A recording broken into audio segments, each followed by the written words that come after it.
अब हमारे साथ कार्यक्रम में शामिल हो रहे हैं बग्गा साहब, अंतर्राष्ट्रीय बाजारों के जाने माने विशेषज्ञ। बग्गा साहब, बहुत बहुत स्वागत है आपका। सर, ये डॉलर जो लगातार नमस्कार सर, जो डॉलर लगातार मजबूत हो रहा है, 7 हफ्तों के ऊपरी स्तरों पर पहुंच गया है, इसकी वजह जरा समझाएं और इसका असर भी। नहीं, अनिल जी, बेसिक यही है कि अब तक 2-3 रेट कट हो जाते जो उम्मीद थी पिछले साल की, और अभी भी नहीं दिख रहा है कहीं दूर तक फेड रेट कट करते हुए। इन्फ्लेशन चाहे डायरेक्शनली नीचे आई है, बट उनके लेवल्स की तरफ अभी अभी भी अग्रसर नहीं है। तो यही दो मुख्य कारण हैं कि डॉलर स्ट्रांग रहा है। चाहे पोजीशनिंग जो थी मार्केट में beginning of the year weak dollar की थी कि यहाँ से और डॉलर फिसलेगा और इमर्जिंग मार्केट करेंसीज बढ़ेंगे, बट वो हुआ नहीं। अब एक और जो इसका इम्पैक्ट आपने पूछा, दूसरा सवाल, इम्पैक्ट क्या हो रहा है कि करेंसीज वीक हो रही हैं। जापानी करेंसी देखिए 160 के लेवल पर भी पहुंच गई थी, और फिर थोड़ा सा उधर अब इंटरवेंशन की बात चल रही है। बट लग रहा है कि जुलाई तक बैंक ऑफ जापान को या तो और हस्तक्षेप करना पड़ेगा या डायरेक्टली एक रेट हाइक करके आना पड़ेगा। इमर्जिंग मार्केट करेंसीज देखिए तो वो भी वीकन हो रही हैं। 2 से 5% करेंसीज लगभग गिरी हैं इस साल में। तो इससे क्षति किसको होती है? एक तो है जो डॉलर डिनोमिनेटेड डेट लेके कंपनियां या नेशंस बैठे हुए हैं जिनको डॉलर में रीपे करना है, और डॉलर अगर मजबूत होता है उनकी करेंसी के अगेंस्ट तो एक संकट आ सकता है।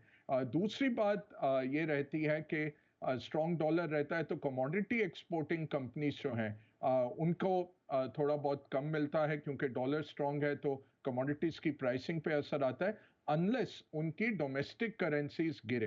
तो डोमेस्टिक करेंसीज और गिरने लग जाती हैं कमोडिटी एक्सपोर्टिंग कंट्रीज की। और तीसरा सबसे अहम चीज जो रहता है कि जो फ्लोज होते हैं इंस्टीट्यूशनल इन्वेस्टर्स के, जो एफआई या एफपीआई हम कहते हैं, वो फ्लोज डॉलर की तरफ फिर से अग्रसर हो जाते हैं। तो इमर्जिंग मार्केट्स में स्पेशली डॉलर का बहुत स्ट्रॉन्ग कोरिलेशन रहता है इनफ्लोज के साथ। डॉलर गिरा तो इनफ्लोज बढ़ते हैं, डॉलर बढ़ेगा तो आपके आउटफ्लोज होने शुरू हो जाते हैं। ऑन द मार्जिन जो लेवरेज पैसा है वो वापस घर जाना शुरू हो जाता है। तो ये अभी हम देख रहे हैं, ये कुछ इम्पैक्ट्स हैं अनिल जी।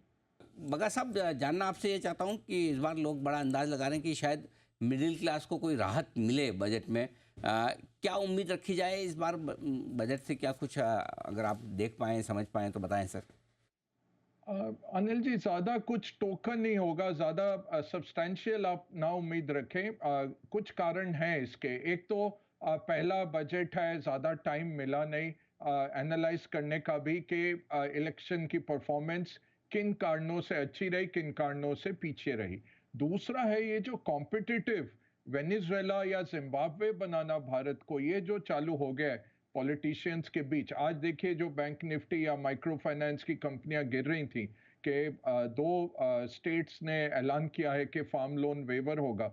अब मेरे निजी अनुभव से यह है अनिल जी, अगर आपने गांव में लोन दे रखा है और सरकार इस तरह का ऐलान कर देती है, उसमें फिर छोटे छोटे मिनट्स होते हैं कि फार्मर इतना होना चाहिए, इतनी लैंड होल्डिंग होनी चाहिए, इससे नीचे का लोन होना चाहिए, वो सब कोई नहीं देखता। का पूरा गांव लोन देना बंद कर देता है।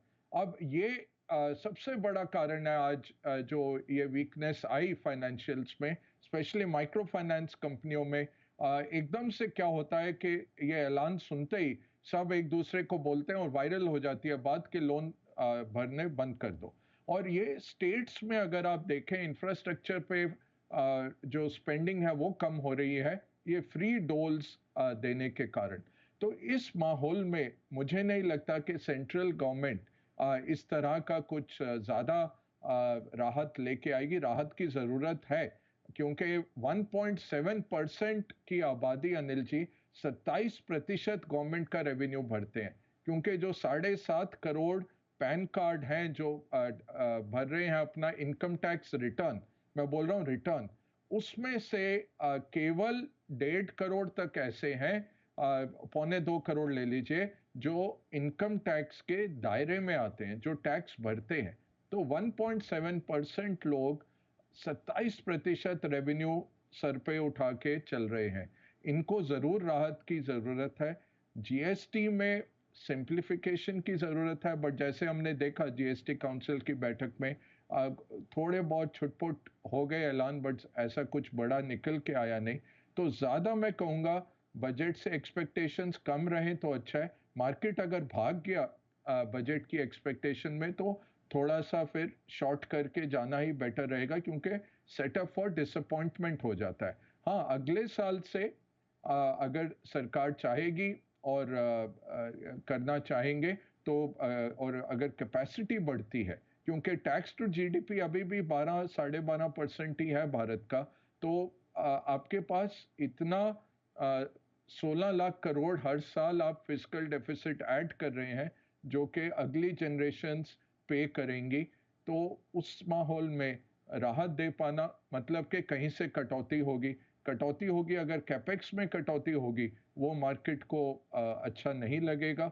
बाकी जो रेवेन्यू एक्सपेंडिचर है, सैलरीज हैं, पेंशन्स हैं, इंटरेस्ट आउटगो है, उसमें तो आप कटौती कर नहीं सकते हैं। तो इसलिए मैं कहूँगा कि एक्सपेक्टेशंस लो रखिए।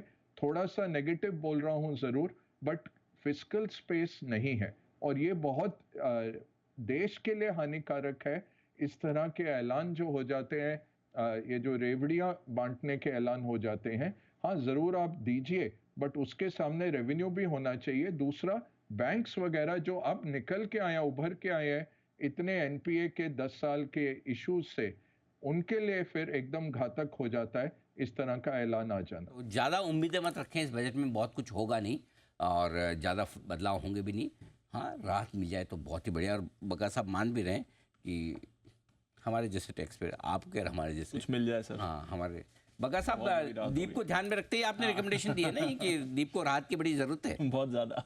नहीं अनिल जी, देखिए सैलरीड जितने हैं, नहीं, दीप आप ये कह रहे हैं कि दोनों मेरा टैक्स कम हो तो फिर मैं शादी के बारे में सोचूं। वो तो है अनिल जी। तो सैलरीड सबसे अंकुश में रहते हैं अनिल जी, क्योंकि टैक्स डिडक्टेड एट सोर्स हो जाता है। तो बिजनेस वालों के लिए क्या है कि एक्सपेंस आप ऑफसेट कर सकते हैं। देख लो सैलरी दीप। बेचारा कुछ ऑफसेट भी नहीं कर सकता, हाँ। और साथ में टाई डाल के सूट डाल के आना है तो वो 10-15 सूट भी देख लो सिलवाने हैं। दीप, बग्गा साहब खुल के फिर भी नहीं बोल पाए क्या? कि टैक्स कम हो जाए तो भी शादी कर लेना। नहीं बोल पा रहे अभी भी। मैंने कोशिश ये की कि बग्गा साहब की तरफ से आ जाए कि हाँ भाई कर लेना, टैक्स कम हो जाए। ना कर रहे थे, Experience आ मतलब हाँ, मतलब टैक्स के अलावा भी दुनिया में बहुत कुछ है। बहुत कुछ। जी।